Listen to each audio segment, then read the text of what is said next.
The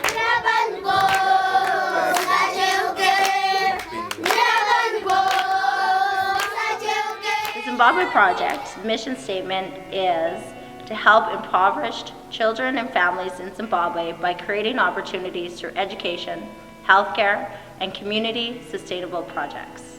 My name is Angela Yablonsky. I'm from Vernon, British Columbia, and I am the president and the founder of the Zimbabwe Project. And I'm Peter Magoo. I'm from Zimbabwe. I'm the intermediary for ZIMBABWE Project Canada in Zimbabwe. When we take teams over to Zimbabwe, some of the things that the teams participate in are kids camps, medical clinics, we've built bunk beds, we've built a playground center, we've also done several women conferences in rural communities. One of my favorite things when we take teams to Zimbabwe is watching God work.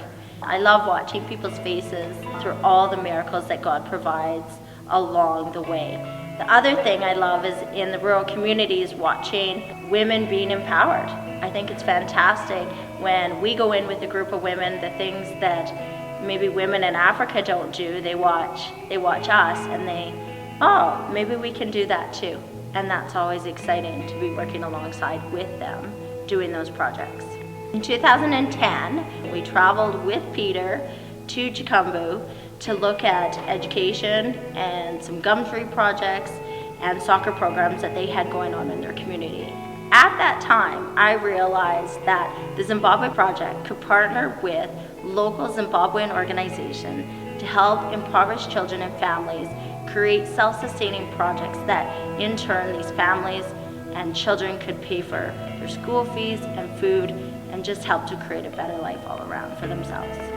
From the moment that we started working hand in hand with the ZIMBABWE Project Canada, our project started flourishing and people they started seeing that indeed change was coming. Since we got independence in 1980, we first established a library school at Chikumbu Primary School in 2011 and a second one at the secondary school in 2012. This was a memorable event within the whole district, since those two schools are the only government schools that have library schools at the moment.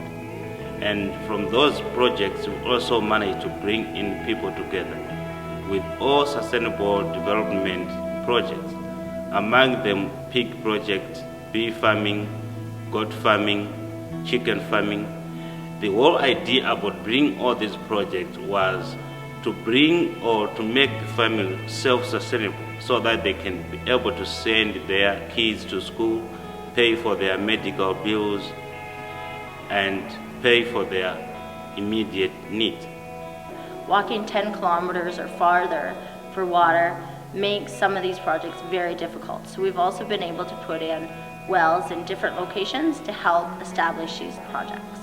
With high medical costs in Zimbabwe, the Zimbabwe Project Canada has come up with a very good initiative to treat people just for free. The Zimbabwe Project Canada team, they usually visit to Zimbabwe on a yearly basis, and their visits they've got a great impact to the community and the society. Every time they visit, they make sure they meet with the local leaders, local authorities, and with that they get more detail about what exactly needs to be done and how best they can help the people in Zimbabwe. We would love to have you join us on a trip with us to Zimbabwe. It's an amazing experience. It will completely change your life. You'll experience all sorts of things in the rural communities, stay in places that the local tourists wouldn't stay, and we also have the fantastic parts of the trip where we do get to go on safaris. Africa is a beautiful country and we would love to have you join us. Your security will be 100% guaranteed. You will be safe. We also have several sponsorship opportunities available with the Zimbabwe Project. On behalf of my fellow Zimbabweans, I would like to thank you all Canadians for all the effort that you have done so far in rebuilding our country.